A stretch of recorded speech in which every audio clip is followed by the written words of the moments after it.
देशवासियों, नमस्कार। कोरोना के खिलाफ देश आज फिर एक बहुत बड़ी लड़ाई लड़ रहा है।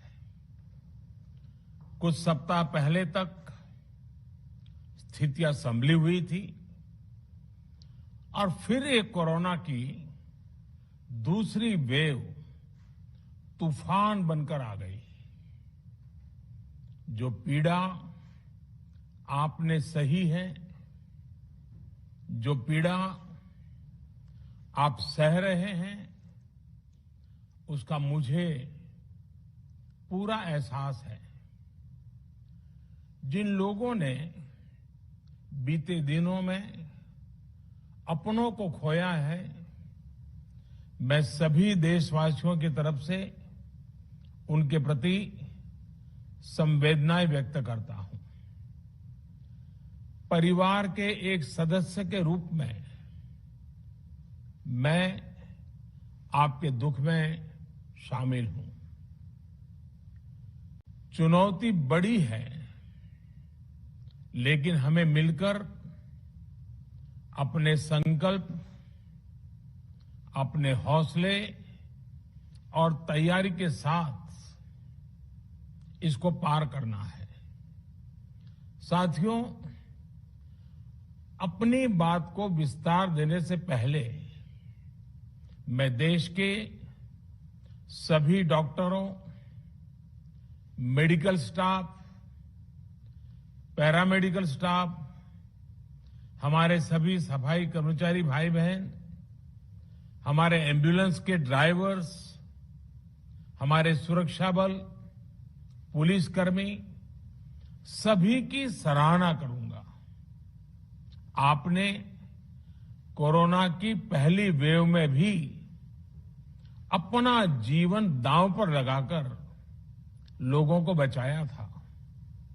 आज आप फिर इस संकट में अपने परिवार, अपने सुख, अपनी चिंता छोड़कर दूसरों का जीवन बचाने में दिन रात जुटे हुए हैं। साथियों, हमारे शास्त्रों में कहा गया है, त्याज्यम न धैर्यम विदुरेऽपि काले, अर्थात कठिन से कठिन समय में भी हमें धैर्य नहीं खोना चाहिए।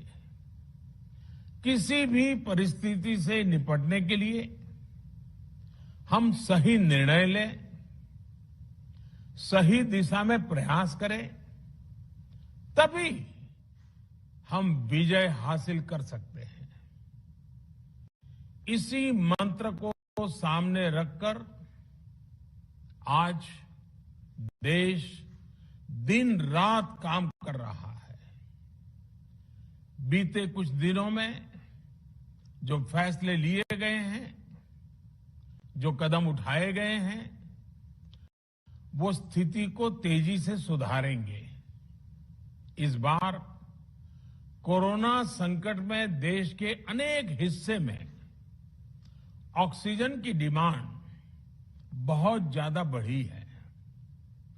इस विषय पर तेजी से और पूरी संवेदनशीलता के साथ काम किया जा रहा है।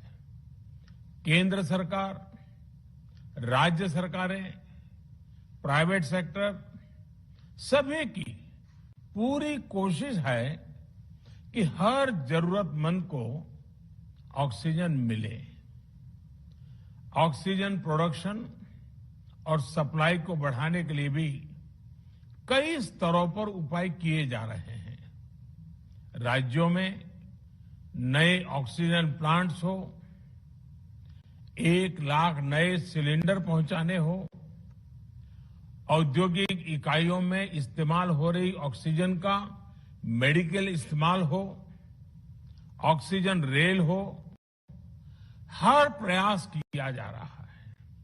साथियों, इस बार जैसे ही कोरोना के केस बढ़े, देश के फार्मा सेक्टर ने दवाइयों का उत्पादन और बढ़ा दिया है।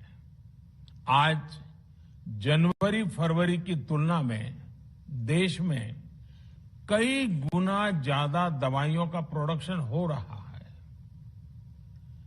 इसे अभी और तेज किया जा रहा है। कल भी मेरी देश की फार्मा इंडस्ट्री के बड़े जो प्रमुख लोग हैं, उसके जो एक्सपर्ट लोग हैं, उनसे बहुत लंबी चर्चा हुई है।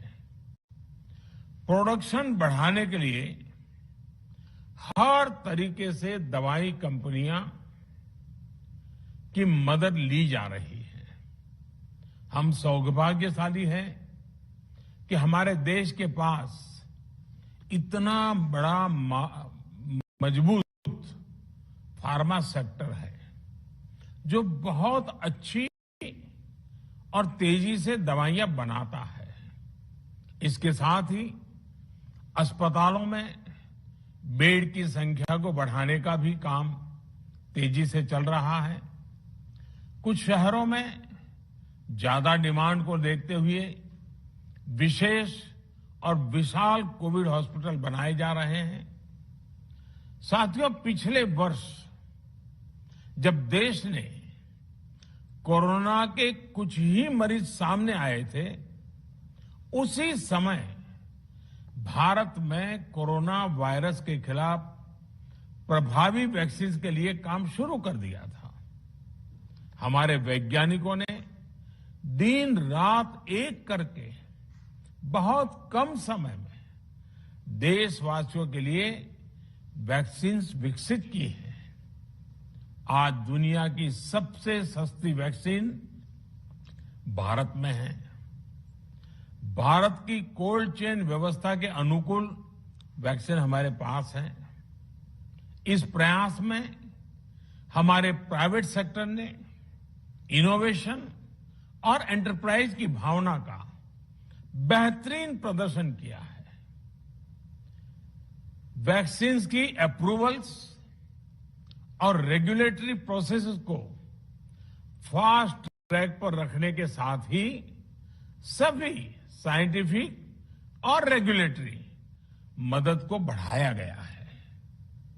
यह एक टीम एफर्ट है जिसके कारण हमारा Bharat 2 made in India vaccine के साथ दुनिया का सबसे बड़ा टीकाकरण अभियान शुरू कर पाया। टीकाकरण के पहले चरण से ही गति के साथ ही इस बात पर जोर दिया गया कि ज्यादा से ज्यादा क्षेत्रों तक जरूरतमंद लोगों तक वैक्सीन पहुंचे।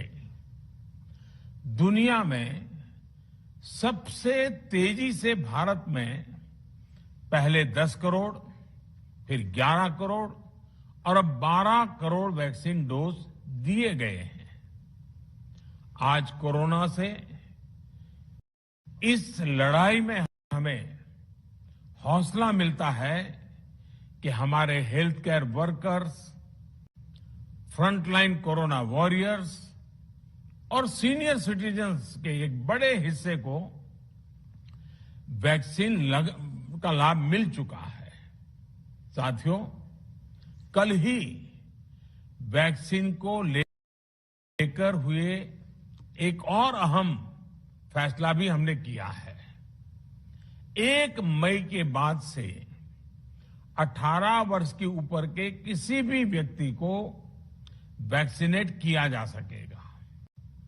अब भारत में जो वैक्सीन बनेगी उसका आधा हिस्सा सीधे राज्यों और अस्पतालों को भी मिलेगा।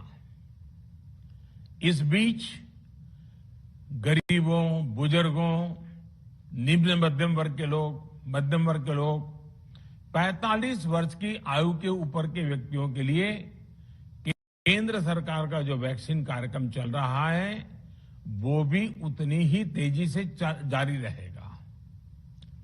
पहले की तरह ही